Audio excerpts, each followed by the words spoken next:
বিসমিল্লাহির রহমানির রহিম। প্রিয় শিক্ষার্থী, এই বিশ্ব মহামারীর সময় আজকে আমরা সুস্থ, এজন্য পরম করুণাময় আল্লাহর কাছে শুকরিয়া যে আজকে সারা বিশ্ব যেখানে আতঙ্কিত সেখানে আল্লাহ আমাকে সুস্থ রেখেছেন এবং আমি আমাদের সাথে দুইটি কথা বলার সুযোগ পেয়েছি, এজন্য আলহামদুলিল্লাহ। তো প্রিয় শিক্ষার্থী, আমরা যে উদ্দেশ্যে এখানে দাঁড়িয়েছি সেটা হলো আমরা এখানে একটা চিত্র দেখতে পাচ্ছি। এই চিত্রটা আসলে কি তোমরা কেউ কি বলতে পারবে যে এই চিত্রটা কি?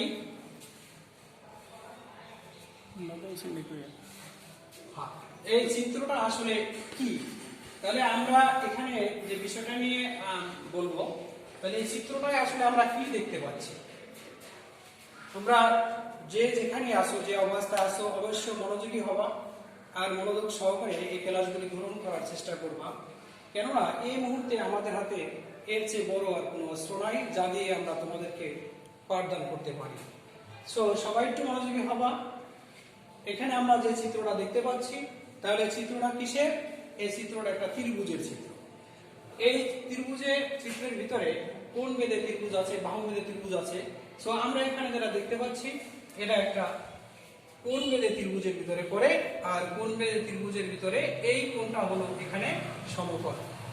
মনে রাখবা, সবসময় যখনই এই সমকোণী ত্রিভুজ আঁকতে আমাদেরকে বলা হবে তখন অবশ্যই এই সমকোণের জায়গাটাকে এইভাবে আয়তাকৃতি অথবা বর্গাকৃতি চিত্র চিহ্নিত করতে হবে। এই সমকোণের মান কত আমরা জানি যে এই সমকোণ যদি রেখে আমরা সংক্ষেপে এই বি কোণটা নেই, এই সমকোণের মান হলো 90। তাহলে এই কারণে এই কোণ অনুসারে আমরা এই চিত্রটাকে সমকোণী ত্রিভুজ বলি। তাহলে এই ত্রিভুজের ভিতরে যদি একটা কোণ সমকোণ হয় তাহলে বাকি দুইটা কোণ কত হবে? আমরা জানি যে যে কোনো ত্রিভুজের তিনটা কোণের সমষ্টি হচ্ছে 180। এখানে যদি আমরা সংক্ষেপে লিখি এ কোণ প্লাস বি কোণ প্লাস সি কোণ সমান 180, তাহলে আমরা পাইলাম কি? বি কোণ পাইলাম 90 ডিগ্রি। তাহলে বাকি দুটি কোণ কত হতে পারে? বাকি দুটি কোণ, দুইটা কোণ মিলে হবে 90 ডিগ্রি। দুটি কোণ মিলে 90 ডিগ্রি হবে। তাহলে দুটি কোণ যদি মিলে 90 ডিগ্রি হয় তাহলে নিশ্চয়ই এই কোণ দুটি অবশ্যই এই 90 ডিগ্রির চাইতে যে কোনো ছোট কোণ হবে। আর 90 ডিগ্রির চাইতে ছোট কোণকে আমরা কি বলি? সূক্ষ্ম কোণ। 90 ডিগ্রির চাইতে ছোট কোণকে যদি সূক্ষ্ম কোণ বলি, এখানে যদি আমরা একটা কোণকে 60 ডিগ্রি মনে করি আর অপর সি কোণকে 30 ডিগ্রি মনে করি, তাহলেও কিন্তু আমরা দেখতে পাই যে এ কোণ প্লাস সি কোণ সমান কত হয়? 90 ডিগ্রি। তাহলে আজকে আমরা যে বিষয় নিয়ে আলোচনা করব সেটা আসলে কি হতে পারে। এখানে আমরা আসলে কি কাজ শুরু করলাম? আমরা আসলে শুরু করলাম যে একটা ত্রিভুজের তিনটা কোণ কিভাবে পরিমাপ করা যায়, তিনটা কোণ কিভাবে পরিমাপ করা যায়, তিনটা কোণের মান কিভাবে বের করা যায়। তাহলে আজকের এই তিন কোণের পরিমাপ নিয়ে আমরা কথা বলবো। আর ত্রিভুজের তিন কোণের পরিমাপ নির্ণয় এই পদ্ধতিকে বলা হয় ত্রিকোণমিতি, যেটা আমি শুরুতে লিখেছি। তাহলে কি? ত্রিভুজের তিন কোণের পরিমাপ নির্ণয়ের পদ্ধতিকে ত্রিকোণমিতি বলে। তাহলে আমরা যে যেখানে আছি একটু মনোযোগী হও, মনোযোগ সহকারে বোঝার চেষ্টা করো, কারণ এই ত্রিকোণমিতি হলো নবম শ্রেণীর জন্য ফার্স্ট। এর আগে তোমরা কখনোই এই ত্রিকোণমিতি বা এরকমের কোনো সূত্রগুলি তোমাদের সম্মুখে আসে না। যেহেতু এটা তোমাদের প্রথম, তাহলে একটু মনোযোগ সহকারে মনে রাখবা। এখানে ত্রিকোণমিতি 6টা রাশিমালা আছে। কি কি? কয়টা রাশিমালা? 6টা। এই 6টা রাশিমালার ভিতরে প্রথম রাশিটা হলো সাইন।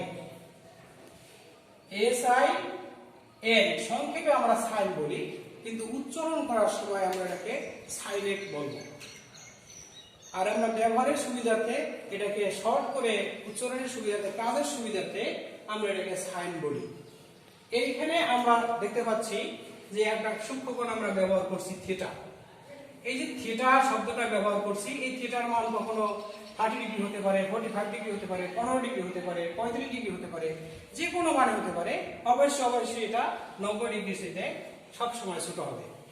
তাহলে এই সাইন, এই প্রতীকটার সাথে যদি আমরা এই থিটা ব্যবহার করি, তাহলে আমরা এখানে দেখতে পাবো সাইন থিটা। এই রাশির প্রথম রাশিটা হলো সাইন থিটা। এই সাইন থিটার সাথে এই চিত্রের একটা গভীর সম্পর্ক আছে। সম্পর্কটা কি? আমরা চিত্রের বাহুগুলির সাথে একটু পরিচিত হই। বাহুগুলি কি কি আছে?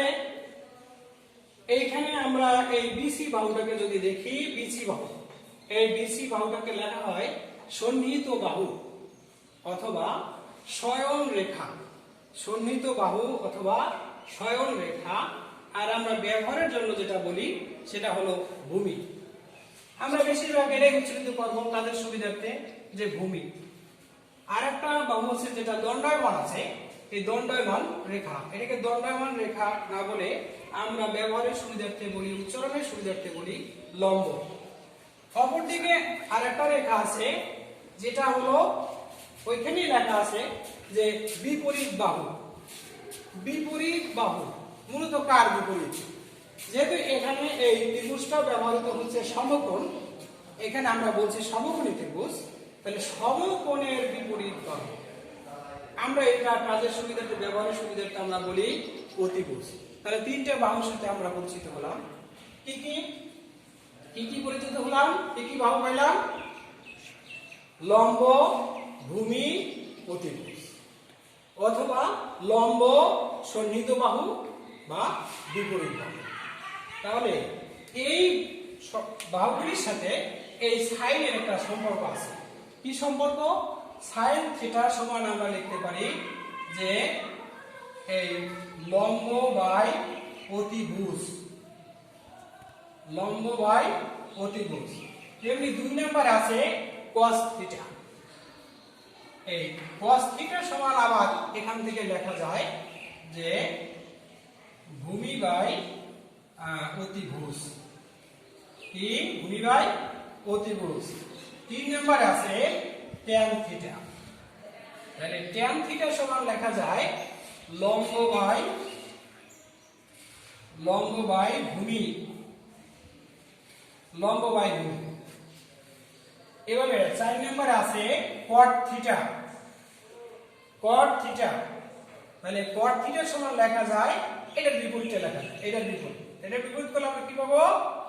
এই যে ভূমি বাই লম্ব বাহু। তেমনি 5 নম্বরে আছে sec থিটা। এটাকে অনেক সময় আমরা বলি কোসাইন বা sec। এই sec থিটা, SEC এটা ব্যবহৃত হবে sec থিটা। তাহলে sec থিটা হলো গিয়ে এই যে এইটার বিপরীত। কার বিপরীত? cos এর বিপরীত। তাহলে এইখানে আমরা লিখতে পারি অতিভুজ। অতিভুজ বাই অতিভুজ, হ্যাঁ, অতিভুজ বাই ভূমি।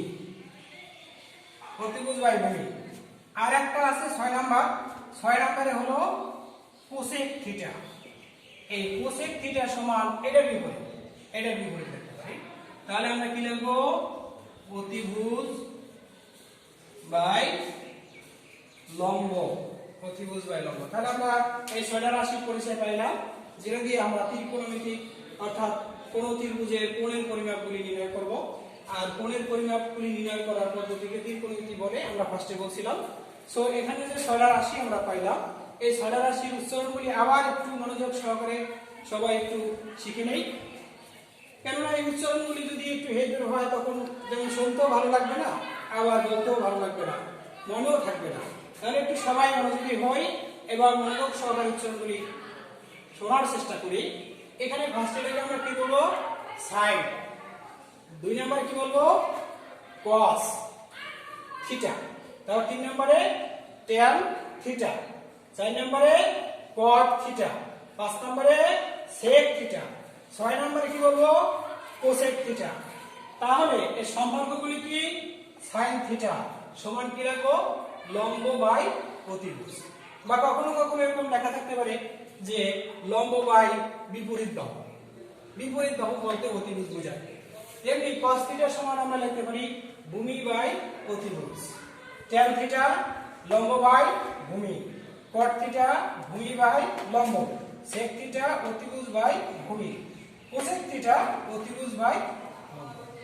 তাহলে একটা বিষয় আমরা একটু খেয়াল করি, যেমন এইখান থেকে এই পর্যন্ত, এইখান থেকে এই পর্যন্ত, এইটা আমাদের যদি মনে থাকে তাহলে আমরা বাকি তিনটাও মনে রাখতে পারবো। যদি একটু কেউ চেষ্টা করো তাহলে মনে রাখতে পারবা। দেখা যায় যে এই সাইন এর সাথে যে সম্পর্কটা আছে তার বিপরীত সম্পর্কটা আছে 6 নম্বরের সাথে। তার মানে 1 নম্বরের সাথে বিপরীত সম্পর্ক 6 নম্বর, 2 নম্বরের সাথে তেমনি 5 নম্বর, আর 3 নম্বরের সাথে 4 নম্বর। তাহলে এইভাবে যদি আমরা একটু মনে রাখি তাহলে আমাদের কিন্তু এগুলি মনে থাকবে। সো আমরা আরেকটু সামনে অগ্রসর হতে চাই। তোমরা যে যে অবস্থায় আছো যেখানেই থাকো সুন্দরভাবে মনোযোগ সহকারে, আশা করি তোমাদের এই সূত্রগুলি ভালো লাগবে। চিত্রটা যেভাবে আঁকছি তোমাদের কাছে আরো ভালো লাগবে। সো এখন আমরা এই সম্পর্কে কয়েকটি সূত্র এখানে আমরা লিখব। সেই সূত্রগুলি আমরা লিখে নেই। যেমন এই 1 নম্বরে সাইনের সাথে যে সম্পর্ক আছে কার বলছিলাম? কোসেক। তাহলে এই বিপরীত সম্পর্কটা আমরা লিখতে পারি 1 বাই কোসেক থিটা। তেমনি cos এর সাথে আছে sec এর, আমরা লিখতে পারি 1 বাই sec থিটা। tan এর সাথে আছে cot এর, লিখতে পারি 1 বাই cot থিটা। আবার এদেরকেও আমরা বিপরীতভাবে বলতে পারি যে cot সমান লিখতে পারি 1 বাই tan থিটা, তেমনি sec সমান লিখতে পারি 1 বাই cos থিটা। আর এইখানেও আমরা এটা লিখতে পারি 1 বাই sin থিটা।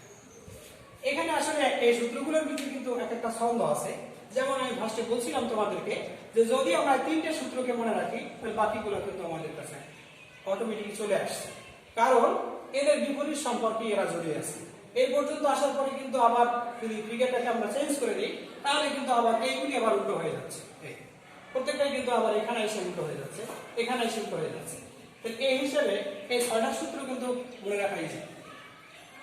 কেউ যদি একটু টেকনিক্যালি অবলম্বন করো তাহলে অবশ্যই তোমরা এই 6টা সূত্র ভালোভাবে মনে রাখতে পারো।